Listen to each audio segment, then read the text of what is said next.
My dear brothers and sisters, a blessed Sunday and a blessed morning to each and every one of you. As I've said at the beginning of our celebration, we are now on the fourth Sunday in Ordinary Time, and we join our Philippine Church as we celebrate the National Bible Sunday.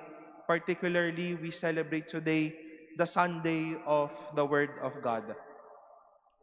At least twice in our gospel for this Sunday, we've heard how the people reacted toward the words and the actions of Jesus. They were all astonished. They were all amazed.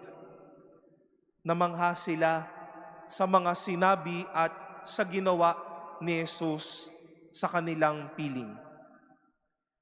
Behavior o reaksyon ang mamangha. Namamangha po tayo sa tao. Namamangha po tayo sa mga bagay na nakikita po natin. We get to be so amazed how a person would speak. We are amazed with good and positive experiences. We cannot but be amazed with people over things and experiences in this world. But human and as unexperienced it can be, namamatay, bumababa, o nawawala ang pagkamangha.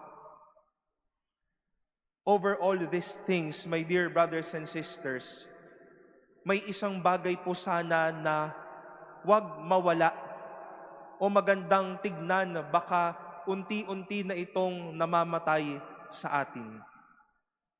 At ito yung pagkamangha natin sa Diyos. Yung pagkamangha nating makinig sa salita ng Diyos. Yung pagkamangha nating matuto sa mga ibinibigay at sa mga pinapadana sa atin ng Panginoon.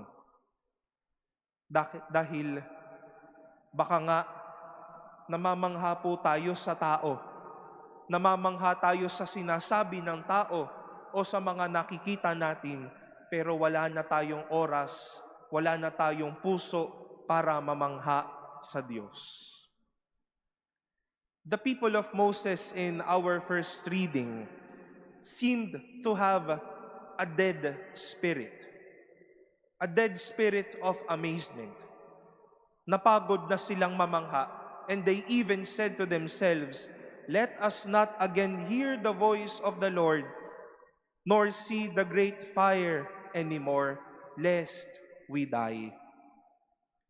It is our hope, my dear friends, that we won't arrive unto that kind of point in life. That we get tired of hearing, we get tired of reading and learning what God wishes you and me to say. In our second reading as well, as we have heard how St. Paul exhorted or taught the Corinthian community to face the Lord and hear the Lord without distraction. Baka dahil nawawala yung pagkamangha natin, dahil may nanggagambala na sa atin. May kagustuhan tayong makinig, pero ano yung ipinopronta natin para mawala na yung pagkamangha natin?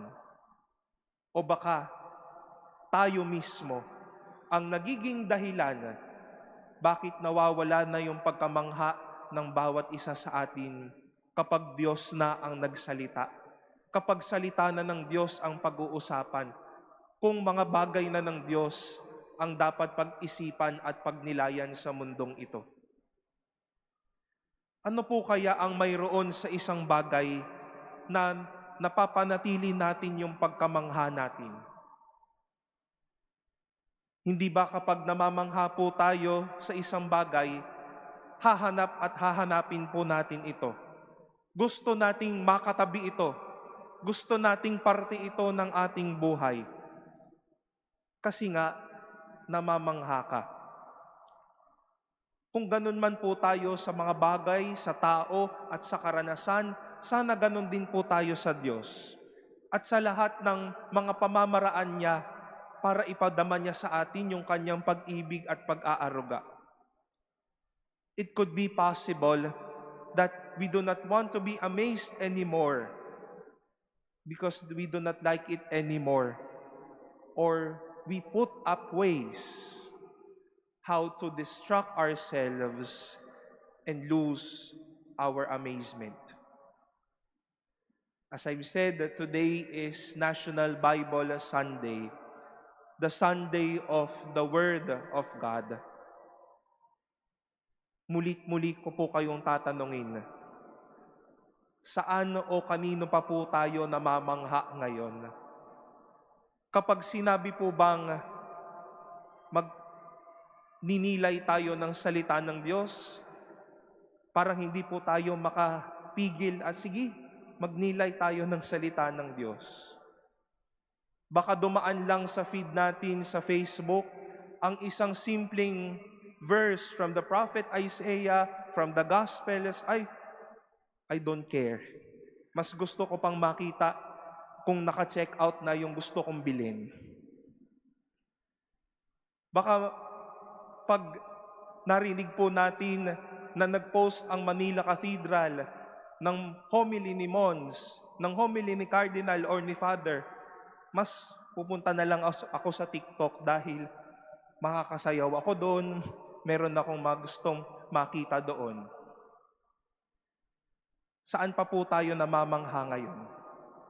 O baka naman pinapatay na natin yung kagustuhan na nating mamangha sa salita ng Diyos. If we are amazed with the words of people, let us even more grow in our amazement with the Word of God. Handa po tayo pamanghain muli ng salita ng Diyos. Kaya ihanda po natin ang ating sarili, mapamangha muli ng Diyos at mamangha sa Diyos. Sana din po, ipanalangin niyo po kaming mga nagpapahayag ng salita ng Diyos. Na kapag nagpahayag kami ng salita ng Diyos sa inyo, lalabas po kayo sa katedral na ito na may pagmamangha sa Diyos. Nadala-dala po ninyo mula linggo hanggang sa susunod na mga araw sa inyong buhay, that indeed, every word of God would make me always fall into amazement. Na kapag bubuksan sa akin ang salita ng Diyos, kapag maririnig ko ang salita ng isang tao, mamamangha ako mulit-muli.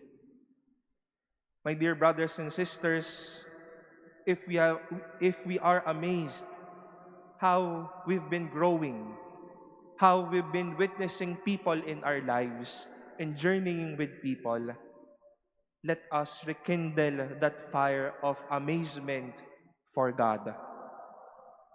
Offer to Jesus the anxieties that St. Paul is telling in our second reading.